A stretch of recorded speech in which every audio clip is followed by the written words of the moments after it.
The views and opinions expressed on My Story Living with Lupus podcast represents each person's individual experience.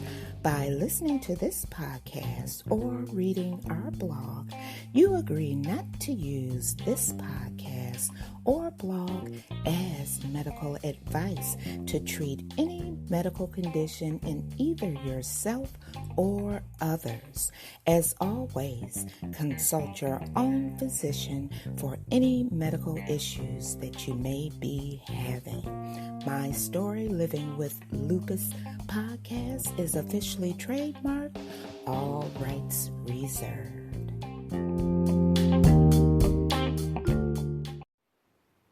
Hi, this is Susan. For My Story Living with Lupus, have you ever thought about starting your own podcast? When I was trying to get this podcast off the ground, I had a lot of questions. How do I record an episode? How do I get my show on Apple Podcasts, Spotify, and all the other places people like to listen? How do I make money from my podcast? The answer to every one of these questions is really simple. Anchor. Anchor is a one-stop shop for recording, hosting, and distributing your podcast. Best of all, it's 100% free and ridiculously easy to use. And now, Anchor can match you with great sponsors too, so you can get paid to podcast.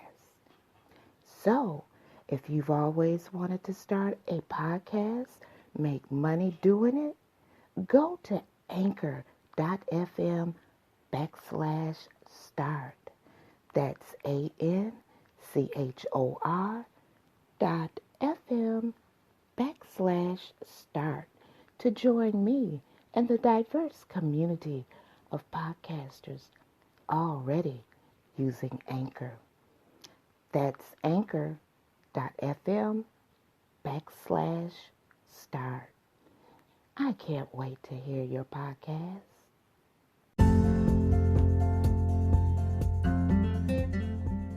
Thank you for joining me for another episode of My Story Living with Lupus. I'm your host, Susan Hendricks, and I'm so glad that you could join me on this Friday, March 27th, 2020. We'll be finishing up our two-part series on hypertrophic lupus erythematosus, and we'll be talking about bullous systemic lupus erythematosus. So, you know what I want you to do? That's right. All the way from the United States to Zambia. That's right. We're being heard in Zambia. Grab that cup of coffee, that cup of tea, and to my listeners late at night, go grab that favorite glass of wine and join the conversation right here on My Story Living with Lupus.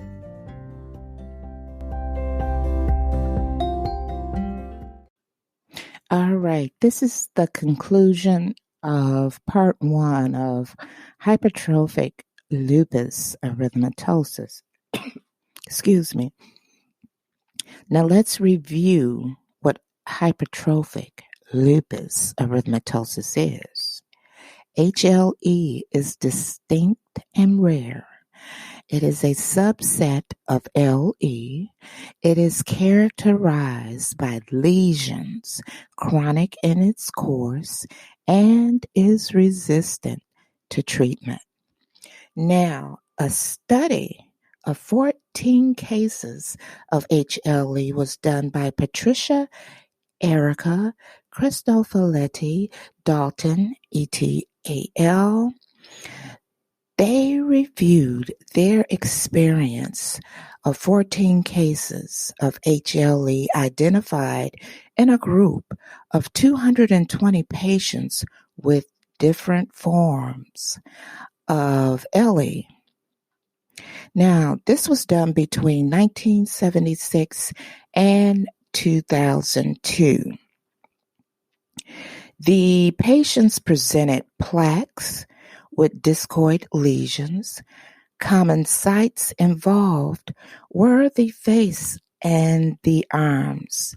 Now, the histology of HLE lesions revealed pseudoepitheliomatosis, hyperplasia engulfing elastotic material.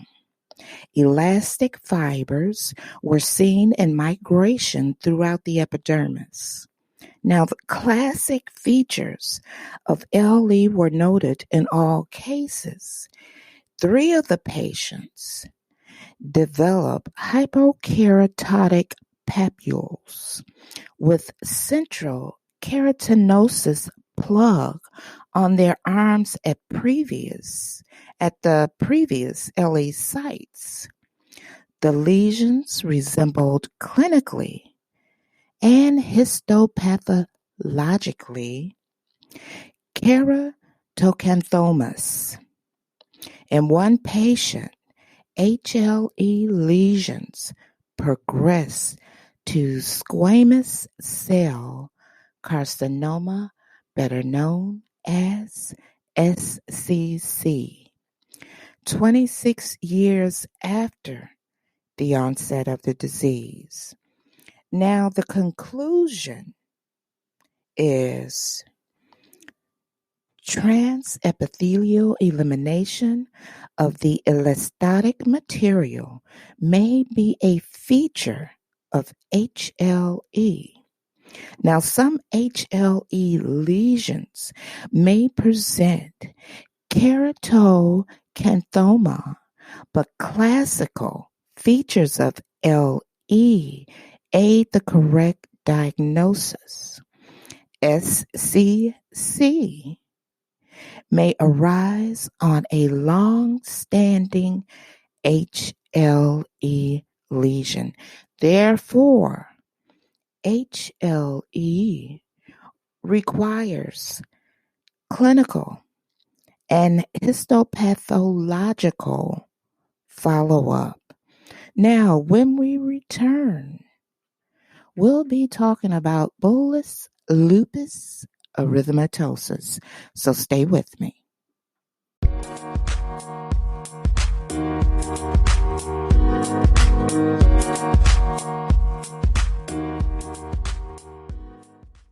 All right, and we're back, and we're talking about bullous, systemic lupus erythematosus.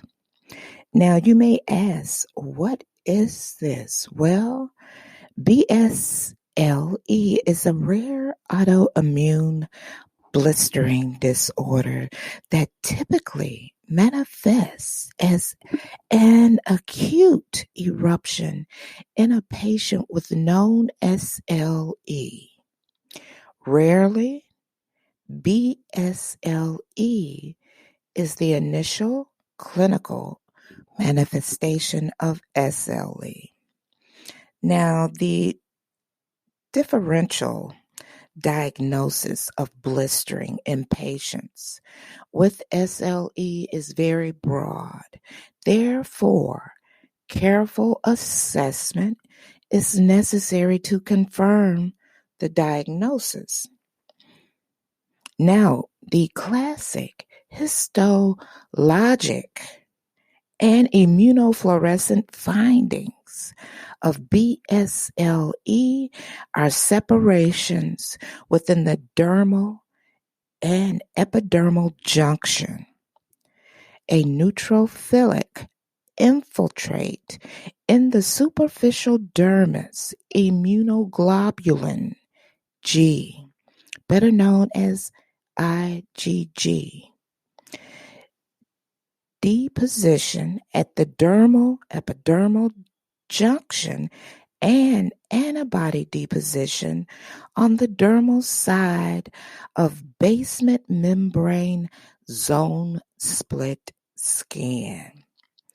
Anti-collagen 7 antibodies are the serologic marker of BSLE, a rapid response to dapsone therapy is characteristic.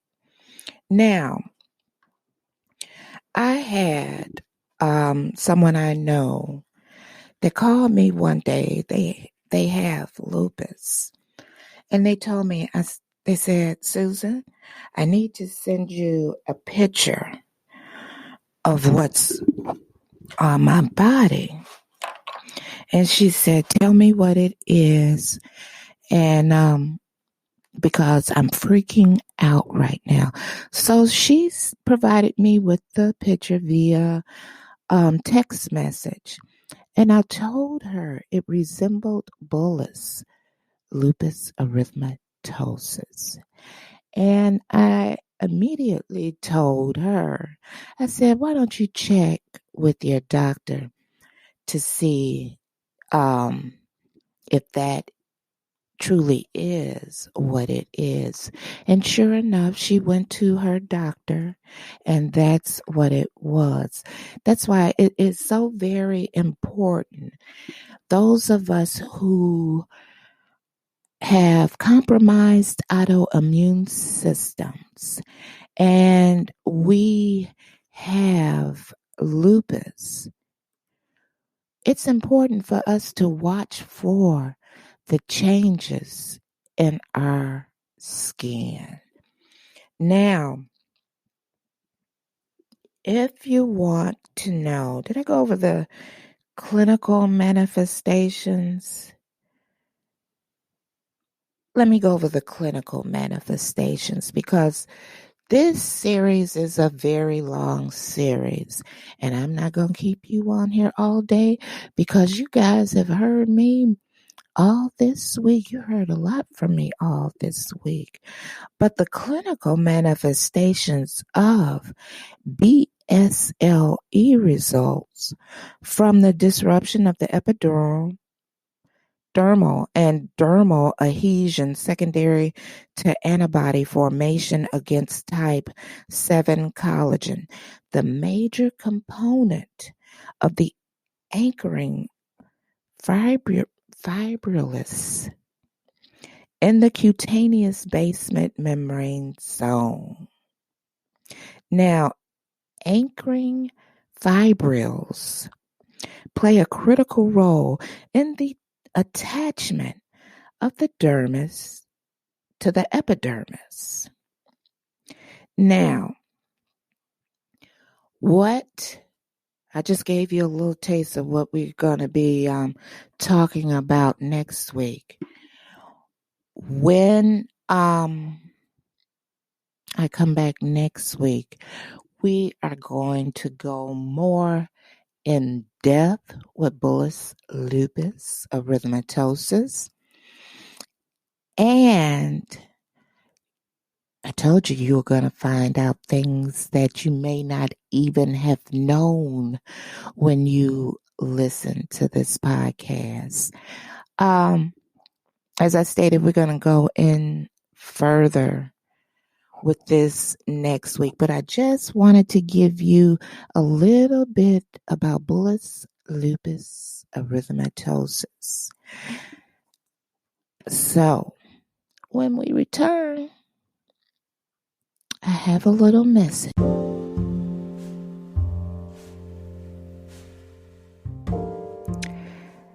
To that one soul or many souls that are listening to this, I know you're tired, you're fed up, you're close to breaking, but there's strength within you. Even when you feel weak, you keep fighting, and never forget how far you've come, everything you have gone through, all the times you have pushed on even when you felt you couldn't. All the mornings you got out of bed, no matter how hard it was. all the times you wanted to give up, but you got through another day. Never forget how much strength you have learned and developed.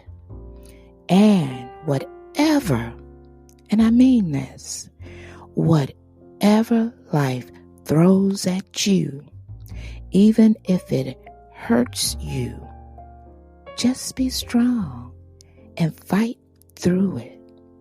Remember, strong walls shake, but baby, they never collapse.